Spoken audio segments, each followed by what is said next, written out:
Buenas noches. Existen ciclos y ritmos relacionados a diferentes escalas para el individuo, el planeta y el universo, como la niñez, la adolescencia y la madurez, el día y la noche, las fases de la luna, las estaciones y las eras del zodíaco.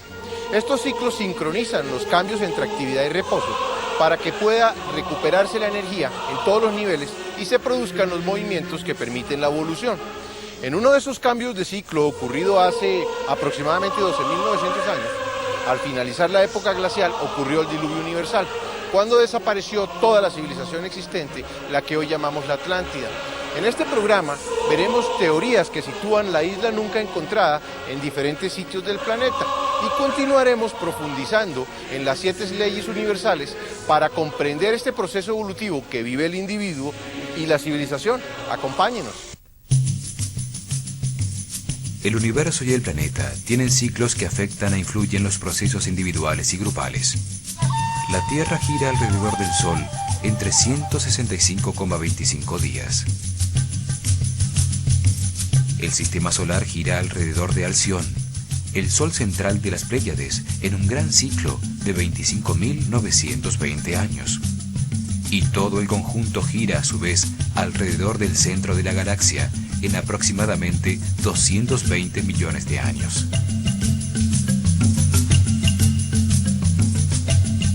Son ciclos del universo, regulados por la ley de la armonía, para sincronizar los períodos de actividad y reposo, de día y de noche, de siembra y cosecha, de estaciones difíciles a las que le sigue la primavera y el verano. Están diseñados por el Creador para permitir el avance de las conciencias hacia la sabiduría. En todo ciclo, al pasar el punto medio de desarrollo de la estructura social, aparece la fuerza de disolución, que se intensifica en las 2/3 partes del ciclo. Al final de los grandes ciclos universales, se renuevan completamente los procesos geológicos, sociales y humanos para permitir el desarrollo de una nueva estructura para la evolución. Se cosechan las conciencias más evolucionadas y sabias entre miles de millones de almas para que asciendan en las jerarquías del universo, como resultado de la comprensión obtenida con las experiencias de la vida. Es un momento que los libros sagrados denominan el juicio final, cuando los seres humanos se autoclasifican y aparece la información y los elementos necesarios para el próximo ciclo. Todos los seres humanos van subiendo por cada uno de los niveles de aprendizaje correspondientes a las 7 leyes universales. Las civilizaciones crecen como niños y desarrollan características sociales, económicas, políticas y religiosas que definen las respuestas de los individuos y las maneras de aprender sobre el universo. Sin embargo, llega un momento en que la estructura desarrollada se vuelve rígida. No permite los cambios que facilitan ese aprendizaje ni la comprensión necesaria para ascender en las jerarquías del universo. Por eso, existen los grandes ciclos que renuevan la Tierra, permitiendo un nuevo desarrollo social por otro período igual. Lo importante no es la civilización o su estructura, sino la conciencia individual en su eterno desarrollo, en el que adquiere sabiduría para ascender en las jerarquías del universo hacia Dios. Se puede decir que la civilización es el cuerpo que contiene la personalidad temporal de toda la humanidad, en su proceso de comprensión del universo y evolución espiritual. Estos grandes ciclos producen eventos magnéticos a escala de toda la humanidad que sacuden al planeta y generan cambios como el diluvio que produjo la desaparición de la civilización atlante para dar paso al nuevo ciclo de la actual civilización que llamaremos Aria.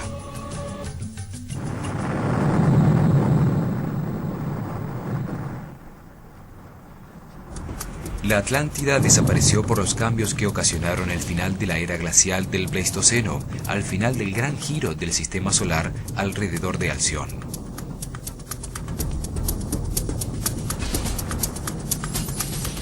Ese gran ciclo fue dividido por los sumerios en 12 eras de 2160 años cada una, para registrar los momentos críticos del avance del sistema solar en su paso a través de esas 12 divisiones que conforman el zodíaco o círculo de animales. En estos momentos, el sistema solar se encuentra al final de la era de Piscis, a punto de entrar en la nueva era de Acuario, casi en la mitad del recorrido del nuevo tiempo, contado a partir del diluvio universal y la desaparición de los atlantes. La civilización aria actual está saliendo de 12.960 años de oscuridad. Se encuentra en el amanecer de la galaxia, en un momento de transformación que comienza a producir una nueva era de armonía y paz, que tendrá los próximos 12.960 años de florecimiento. Un ciclo como el día y la noche, en una escala mayor, que produce las transformaciones necesarias para permitir la evolución del hombre y la humanidad como un todo. La humanidad atlante también vivió ese gran ciclo de 25.920 años. La primera mitad de ese ciclo fue en la noche de la galaxia, la segunda mitad floreciendo cerca de la luz. En cada gran ciclo, la civilización tiene 3 períodos. Inicialmente, la mayoría de los sobrevivientes del cataclismo con el que terminó el ciclo anterior están perdidos en la oscuridad. Son como un agujero negro absorbente. Solo existe el lamento por lo perdido. Emanan solo luz negra de sí mismos. Pero con el tiempo se sobreponen y gestan una civilización primitiva. En una segunda etapa, maestros con conocimientos, sabiduría y niveles superiores de conciencia que sobrevivieron al cataclismo, o guías que pertenecen a las jerarquías superiores del universo, que permiten el establecimiento de las estructuras básicas de la sociedad.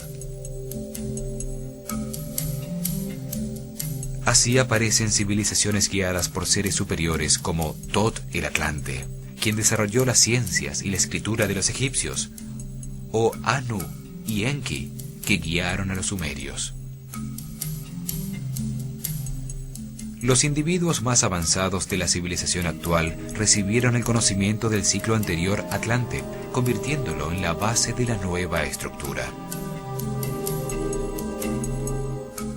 Durante los últimos 12.948 años, han desarrollado una cultura propia y están en el proceso de transformación que los conducirá al apogeo de la actual civilización, cuando la sociedad y la mayoría de sus individuos conecten los centros de amor en la conciencia.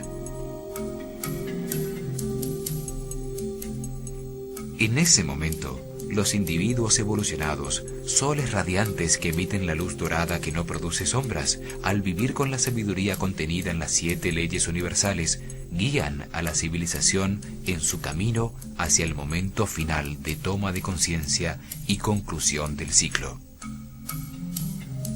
Esto mismo sucedió con los atlantes en su paso por el mismo punto. En toda civilización hay individuos en distintos niveles de evolución en su avance por la pirámide de las 7 leyes universales. Los procesos evolutivos son individuales.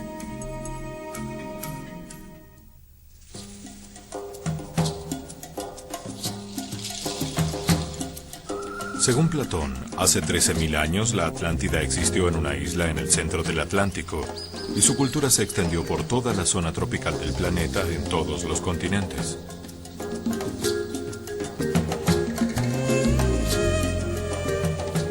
Es absurdo pensar que una civilización que se desarrolló por 25.920 años y que llegó a tener avanzadas tecnologías que incluían la antigravedad y el transporte aéreo, estaba circunscripta a una isla.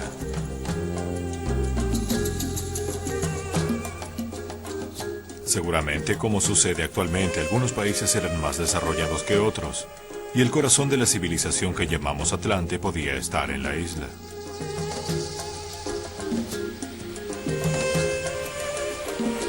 Con el cataclismo conocido como el diluvio universal, la isla desapareció y en todos los sitios de la Tierra se registraron inundaciones, terremotos y destrucción. Los libros sagrados de casi todas las culturas registran el desastre que hundió bajo las aguas el dorado reino de una civilización con avanzada tecnología, precipitando a la barbarie a la mayoría de sus sobrevivientes. Las Islas Doradas hindúes, la Península Dorada griega, el Dorado americano, la Casa de Apsu de las tradiciones babilonias, la fortaleza subterránea de los persas, el Atala de los hindúes, el Tulapán Chiconautlán, Tuyán o Aztlán de los mayas, el llamado Códice Dresde de los mayas. Ilustra un eclipse anular de sol y una serpiente en el cielo que derrama torrentes de agua por la boca. El cielo se acercó a la tierra y todo pereció en un día. Hasta las montañas desaparecieron bajo el agua. El Popol Vuh, otro libro sagrado maya, sitúa al este la tierra de sus antepasados desaparecida bajo el mar, en un día en que también en su tierra había fuego en el cielo y una lluvia de agua y brea convirtió el día en noche cerrada. La tierra temblaba y los árboles y las casas caían en pedazos. El Chilambalam, el libro sagrado de los sacerdotes mayas, afirma que terribles erupciones y terremotos sucedían mientras las islas se sumergían bajo las aguas del mar y del cielo caía una lluvia negra.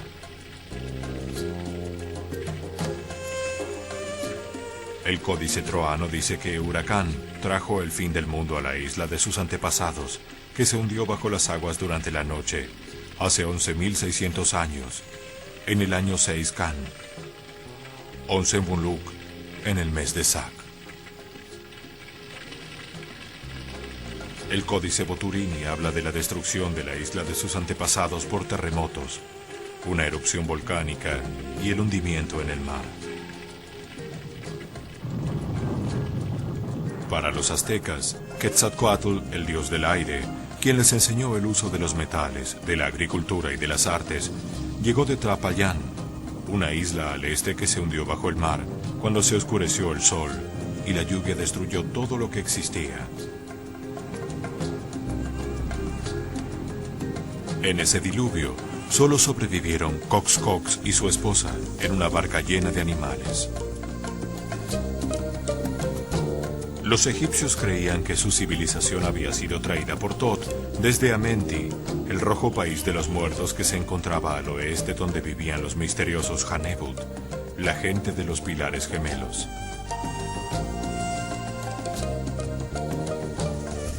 El papiro Ipuwer describe un cataclismo cósmico, donde se hundió bajo las aguas el continente de sus antepasados y toda la tierra de Egipto que resurgió de las aguas en el Seb Tepi o Tiempo Nuevo.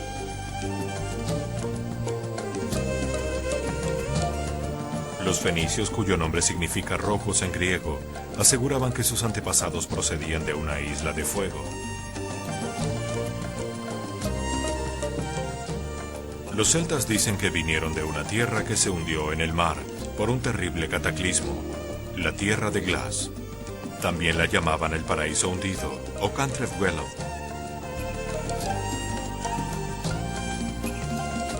Los polinesios hablan de Hawaiki, una gran isla continente en el oeste que se hundió bajo el mar en medio de una guerra, de inundaciones y de tsunamis que también asolaron su pueblo.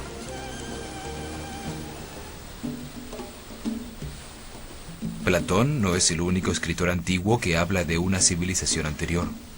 Virgilio en las Geórgicas y Tíbulo en las Elegías nos cuentan de una civilización desaparecida donde no existía la propiedad privada. La tierra era de todos y se vivía en gran armonía.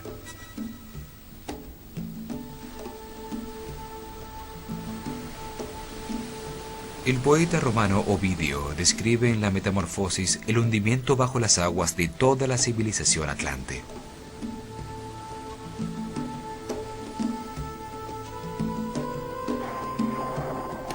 Había antaño tanta maldad sobre la tierra que la justicia voló a los cielos, y el rey de los dioses decidió exterminar la raza de los hombres. La cólera de Júpiter se extendió más allá del reino de los cielos. Neptuno, su hermano de los mares azules, envió olas en su ayuda y copó la tierra con su tridente, y ésta tembló y se estremeció. Muy pronto, no era ya posible distinguir la tierra del mar. Bajo las aguas, las ninfas nereidas contemplaban asombradas los bosques, las casas y las ciudades. La mayoría de los pueblos sobre la Tierra registran una destrucción generalizada alrededor del globo por un cataclismo que destruyó una dorada civilización. Todo indica que el diluvio ocurrió entre el año 10.500 a.C. y el 11.500 a.C. Los calendarios de casi todas las culturas comienzan a contar lo que llamaron el Nuevo Tiempo en ese periodo. Los calendarios egipcio, maya, inca y persa eran muy similares.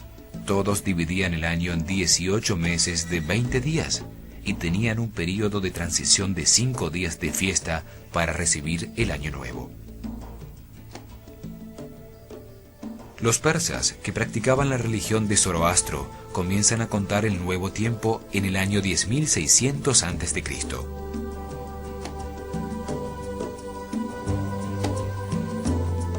El zodíaco egipcio de Dendera comienza a contar el nuevo tiempo cuando la constelación de Leo se encuentra en el equinoccio de primavera, fecha que, de acuerdo a la precesión de los equinoccios, corresponde al 10.936 a.C. El calendario así 11.500. Los mayas cuentan en ciclos de 2.560 años. En el comienzo de los tiempos, en el 3113 a.C., habían transcurrido 3 ciclos, o sea, 7.680 años, lo que nos lleva al 10.793 a.C. Los científicos actuales confirman que el clima sobre la Tierra cambió súbitamente hace unos 12.000 años, terminando la era glacial, con la aparición de una corriente cálida hacia el año 10.500 a.C. y una inusitada actividad del Sol.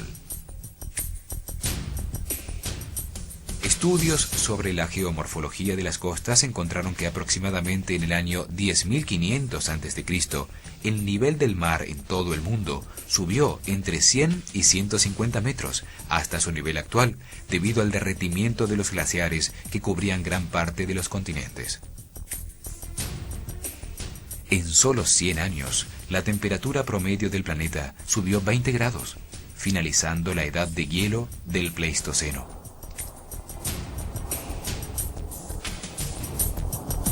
Los continentes cambiaron de forma al derretirse la masa de hielo, que liberó la presión isostática sobre la corteza de la Tierra, produciendo nuevas montañas y fuertes movimientos en las placas tectónicas.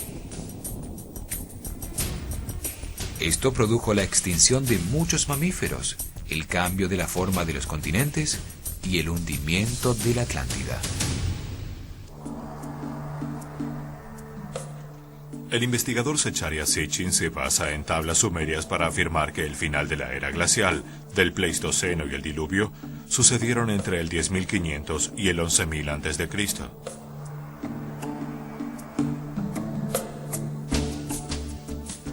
Las tablas de barro con escritura cuneiforme sumeria cuentan que existe otro planeta llamado por ellos Nibiru, o el planeta que se cruza con la Tierra, que tiene una órbita alrededor del Sol de 3.600 años, o un zar, y fue el que causó el cataclismo.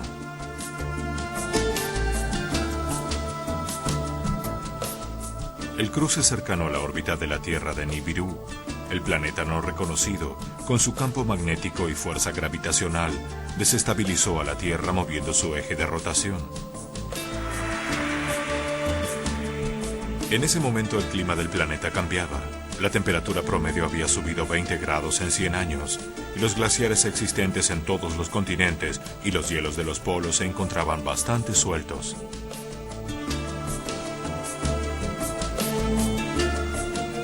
moverse el globo, el bloque continental de hielo suelto cae al mar, provocando una ola gigantesca, un tsunami de cientos de metros de alto que penetró en miles de kilómetros, destruyendo todas las ciudades existentes y devastando todos los continentes.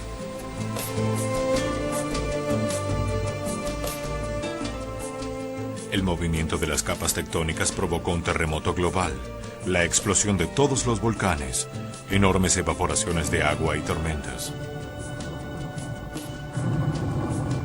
Miles de kilómetros cúbicos de polvo oscurecen el cielo produciendo un efecto invernadero que no deja escapar el calor, aumentando la temperatura, terminando de derretir los glaciares y sumergiendo continentes. Así se hunde la Atlántida.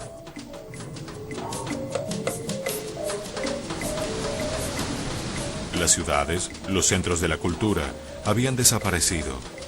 La catástrofe impone condiciones a los sobrevivientes. El recuerdo de una civilización poderosa solo puede transmitirse oralmente, lo que la convierte en un mito.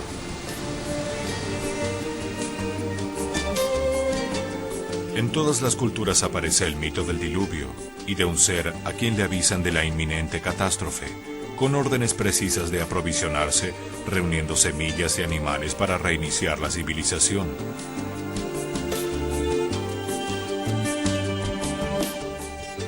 Las tablas sumerias de Gilgamesh, un rey de la ciudad de Uruk, cuentan que un guía superior llamado Enki avisó de la catástrofe en un sueño a Ziusudra, el Noé sumerio, dándole instrucciones precisas de cómo construir un barco cubierto por todos lados, un sumergible. El relato bíblico del arca cuenta que Noé soñó que una catástrofe destruiría a la humanidad y que debía construir un arca para refugiarse con su familia y varios animales.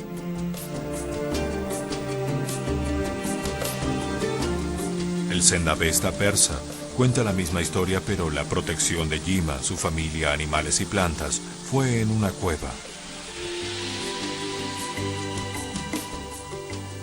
El Mahabharata hindú cuenta cómo Brahma se le aparece a Manu para prevenirlo del desastre y ordenarle la construcción de una nave donde debía proteger a los 7 rishis o sabios y todas las semillas.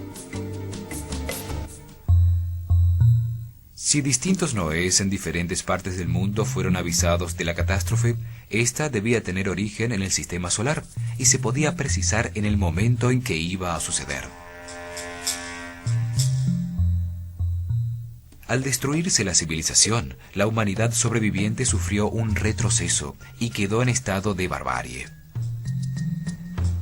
Todos los pueblos describen seres extraordinarios, con grandes conocimientos, llegados de una isla desaparecida, que organizaron su estructura social y trajeron tecnología.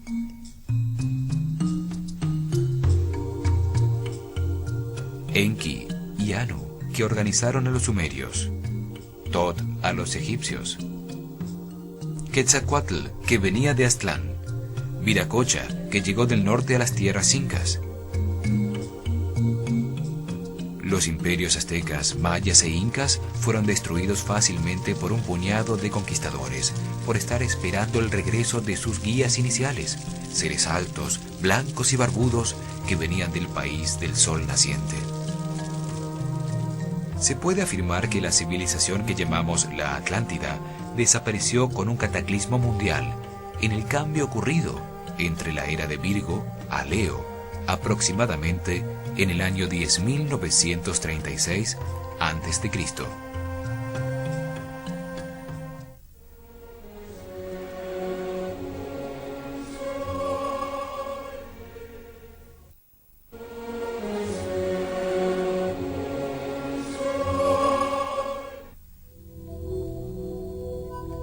En 1900, Katie Frost publicó en el Times de Londres una teoría que situaba a la Atlántida en la Creta minoica.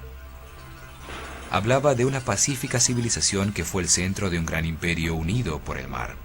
Argumentó que su capital, Knossos, junto con las ciudades aliadas, fueron destruidas cuando estaban más seguras y fuertes, como si todo el reino hubiera sido barrido por el mar, dando lugar a la leyenda de la Atlántida.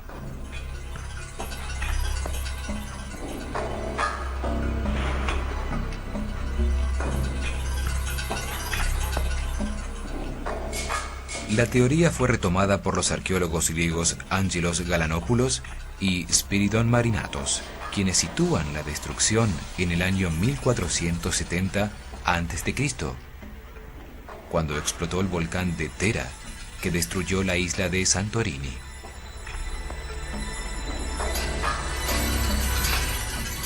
La explosión produjo una gigantesca ola, un tsunami, que barrió con sus aguas todas las islas cercanas, ocasionó fuertes tormentas, terremotos, y sus cenizas bloquearon el sol por años. Creta, hoy parte de Grecia, tuvo una civilización muy avanzada, lenguaje propio, navegación comercial, compleja arquitectura, rituales y juegos.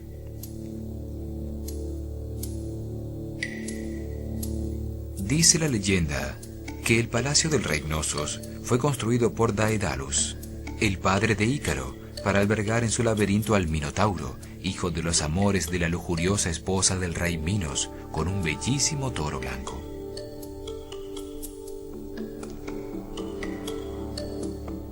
Eran totalmente pacíficos, nunca se encontraron armas en sus ruinas, lo cual era inusual en esos tiempos.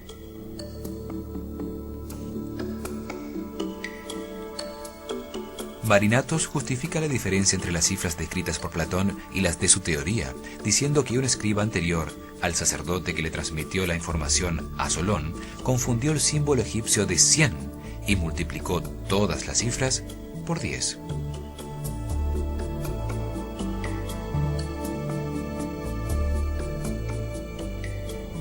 Esto indicaría que Platón fue un ignorante, que desconocía información de una isla tan cercana con una historia tan próxima a su propio tiempo como para aceptar una equivocación semejante. Sin embargo, la equivocación va más allá de las cifras, pues Creta no está localizada después de los pilares de Hércules, al este del Mediterráneo, ni tenía canales de irrigación, ni elefantes, ni clima tropical, ni su vegetación tenía cocos y piñas, tal como dice Platón en sus descripciones sobre la Atlántida. La destrucción de Creta sucedió apenas 900 años antes de Solón, no 9000 como dice Platón que sucedió en la Atlántida. No dejaron construcciones megalíticas ni la isla se hundió bajo el mar. La única coincidencia es que en su destrucción hubo volcanes activos, terremotos y tsunamis. Enunciada por Charles Hapgood con el apoyo de Einstein, otra teoría sitúa a la Atlántida sepultada bajo el hielo de la Antártida, argumentando que el Polo Sur estuvo antes en la zona tropical del planeta. Hapgood afirma que el océano Atlántico estaba formado por todas las aguas de los mares del mundo, y que en su centro se encontraba la Antártida. La teoría se desarrolló cuando se encontraron miles de mamuts congelados en Siberia, con hierbas en sus estómagos y sus colmillos en perfecto estado, lo que indicaría que debieron morir súbitamente ahogados. Pruebas de carbono sitúan el suceso en el 10.700 a.C.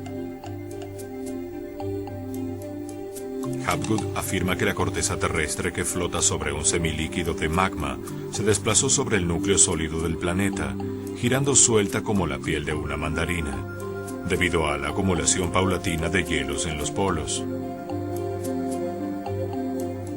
La teoría afirma que llega un momento en que el gran peso del hielo acumulado desbalancea el planeta y hace girar toda la corteza, cambiando de lugar el trópico con los polos. Esto hizo que la Antártida, una isla que se encontraba en el trópico, se desplazara hacia el actual Polo Sur, congelándose bruscamente su clima, mientras Norteamérica, que había estado en el polo, se descongelaba. Sin embargo, los estudios geológicos demuestran que las capas de hielo se extendieron al máximo durante la era glacial y luego se replegaron por el calentamiento, pero no se formaron nuevas capas en otros sitios.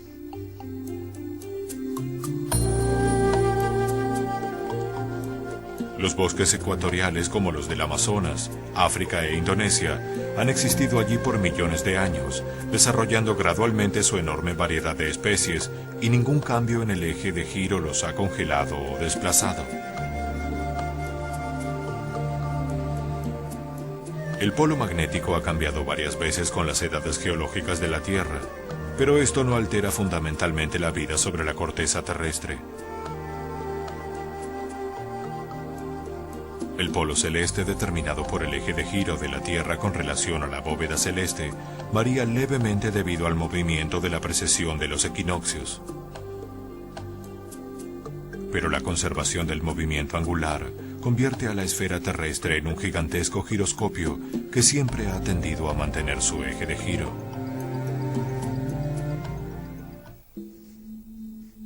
Esta teoría tampoco coincide con los hechos narrados por Platón, entre los que afirma que el continente se hundió totalmente en el mar, algo que nunca sucedió con la Antártida. Una hipótesis presentada en 1920 por el científico alemán Alfred Wegener, aceptada por la geología moderna, afirma que los continentes actuales son, desde hace 160 millones de años, partes separadas de un único e inmenso supercontinente llamado Pangea. La ubicación de la gran isla Atlante desaparecida debe tomar en consideración la teoría de Wegener sobre el movimiento de los continentes.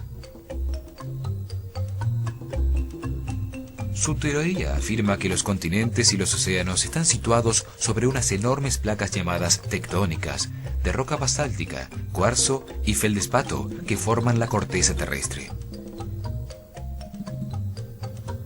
Su espesor fluctúa entre los 15 kilómetros bajo la profundidad de los océanos y los 200 kilómetros en los continentes, y flotan sobre un semilíquido de magma hirviente alrededor del núcleo sólido.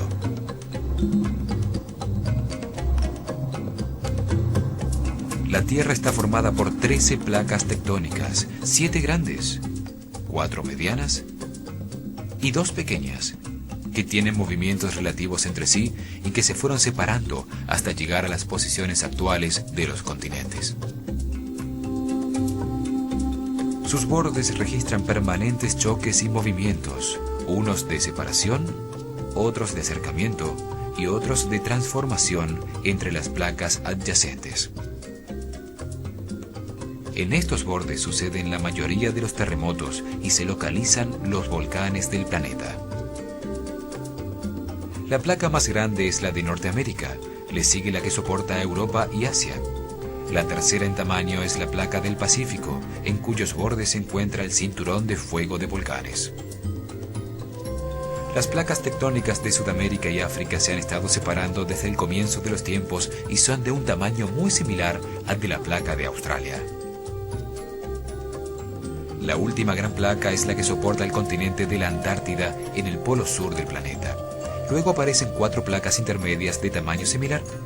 La placa de Nazca, que trata de levantar el continente sudamericano metiéndose por debajo, y la placa arábica, la India y la Filipina.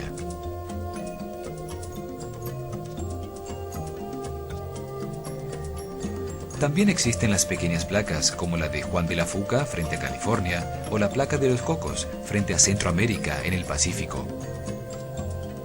Y la última de las pequeñas placas es la placa del Caribe, donde ha habido bastante movimiento en los últimos miles de años. Si se toma en consideración la teoría de Wegener sobre el movimiento de los continentes, veremos que existe solo un sitio posible para localizar a la Atlántida. En el Océano Atlántico existen 3 puntos donde confluyen las placas. El primer punto está en la confluencia entre la placa del Caribe, la placa de Sudamérica y la placa de Norteamérica. El segundo es en la confluencia entre la placa de Norteamérica con la de Sudamérica y con la de África, en el sitio llamado la elevación de la mitad del Atlántico. El tercero es en el sitio de contacto entre la placa de Norteamérica con la africana y con la euroasiática. En este triángulo debe localizarse la isla desaparecida. Debido a los movimientos tectónicos ocasionados por el cataclismo, se modificaron todos sus bordes. Los hemisferios occidental y oriental se mueven sobre sus placas tectónicas, reparándose en la mitad del Atlántico en una enorme fractura llamada la Grieta del Atlántico Medio. Se sabe que allí había hace 12.500 años volcanes activos en un sitio llamado el Monte de Venus.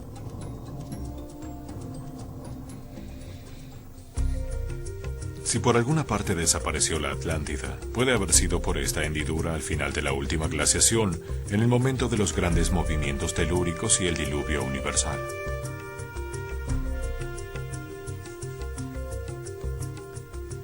En este mapa vemos la grieta del Atlántico Medio y los colores corresponden al tiempo de formación de la Tierra en el fondo del océano.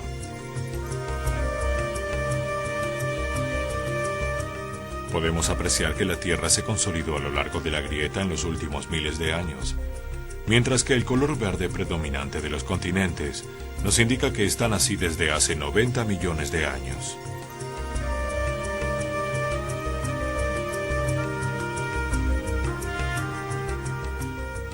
Podemos suponer que si la Atlántida existió, debió estar localizada sobre la zona roja de la hendidura, donde los cambios son más recientes. Por lo tanto, la distancia recorrida por los continentes desde que era uno solo, una Pangea, hasta su ubicación actual, debe tener el espacio necesario para albergar una isla como la descrita por Platón.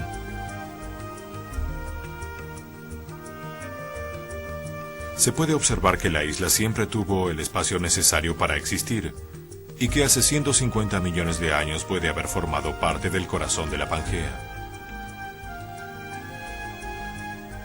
Quiere decir que puede haber existido una masa de tierra en la mitad del Atlántico, sin que esto contradiga la teoría de la separación de los continentes.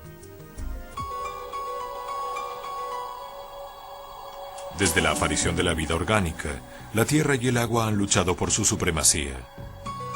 Continentes e islas se han hundido en el mar, y muchas nuevas han surgido del fondo. Penínsulas se han convertido en islas al hundirse el cuello de tierra que las unía con los continentes. Los bordes de los continentes e islas nunca han permanecido exactamente iguales, ni siquiera por una hora. Están continuamente en cambio. Los geólogos modernos, estudiando las capas y estratos en el planeta, saben que la tierra y el agua han cambiado de sitios repetidas veces.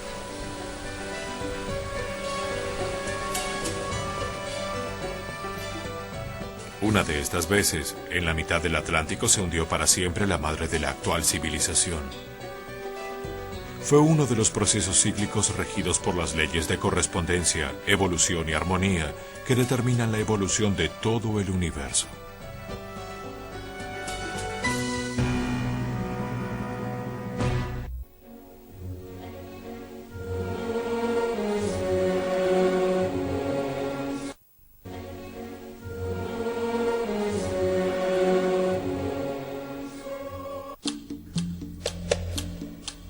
Los atlantes más evolucionados encontraron que la naturaleza no responde al azar ni al capricho de un dios emocional, sino que está regulada por 7 leyes fundamentales que han existido desde siempre. Los seres humanos, sus organizaciones y procesos están regulados por estas leyes universales. Todo lo que sucede está determinado por una de esas leyes. Todo lo que existe es perfecto y tiene un propósito.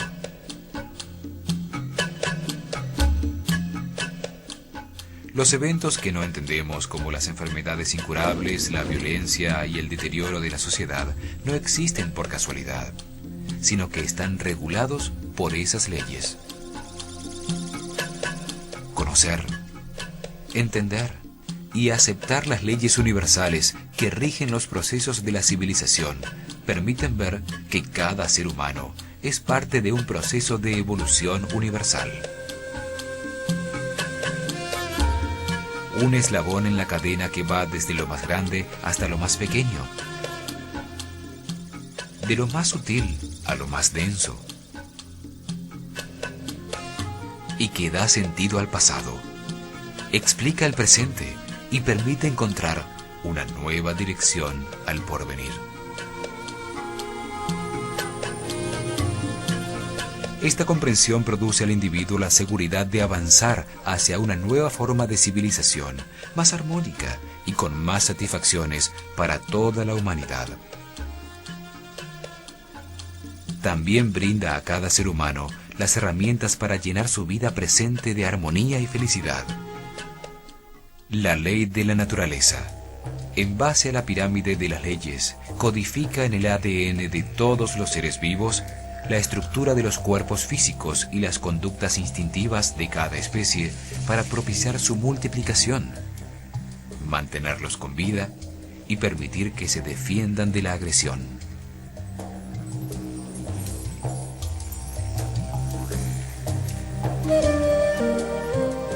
La segunda ley de la pirámide es la ley de la armonía. Regula el equilibrio, los ciclos y ritmos que permiten que diferentes tipos de vida se desarrollen simultáneamente. Se encuentra codificada automáticamente en el instinto de los mamíferos, en donde se generan las emociones y sentimientos de agrado o desagrado.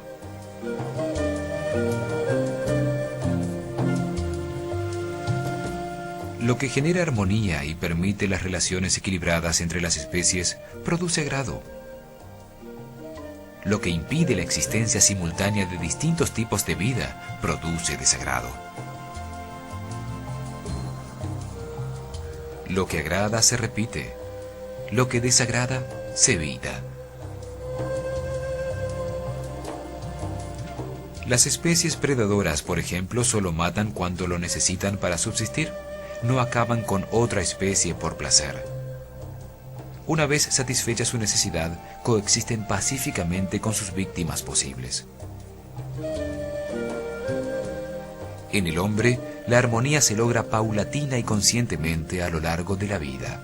Almacena en la memoria intelectual los distintos conceptos que ha aprendido para definir lo que para él es belleza y arte.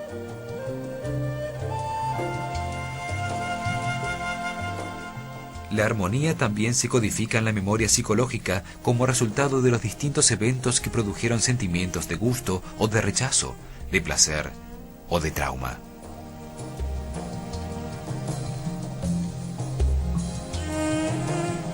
Estos conceptos y recuerdos permiten que el hombre pueda establecer una relación de equilibrio entre dar y recibir que produce agrado y armonía.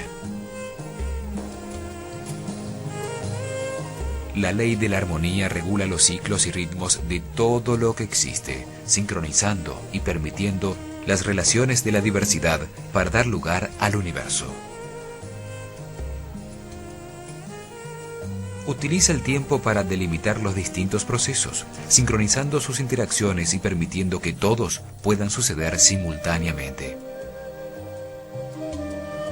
Determina las secuencias de movimiento para que todos los seres vivos se desarrollen y establece las relaciones entre todas las secuencias producidas por la diversidad. Proporciona la organización y la distribución para que todo lo que existe ocupe el lugar que le corresponde. Se manifiesta en la diversidad que se mantiene y convive sin destruirse.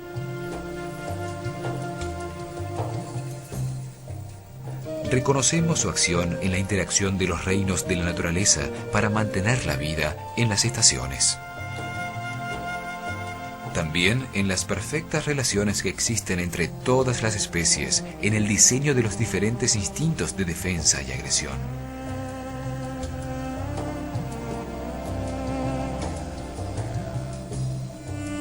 Se manifiesta en la unión y la tolerancia entre los seres de la misma especie y de éstas entre sí. La armonía está presente en todo aquello que gusta y produce satisfacción, pues así se reconoce el equilibrio que requiere la naturaleza para mantener un proceso en el que intervienen distintas fuerzas o energías. Así se manifiesta en las relaciones humanas, a través de los acuerdos que se hacen para equilibrar las relaciones entre los individuos.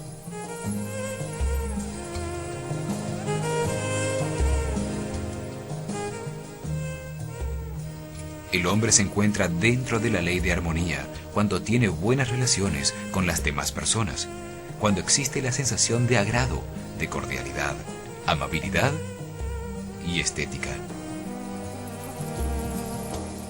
Se reconoce que el hombre ha salido de la ley de armonía cuando aparece la insatisfacción que genera sufrimiento, angustia, conflictos sentimentales y emocionales. Estos sentimientos le permiten reconocer que no existe la armonía y lo impulsan a buscarla.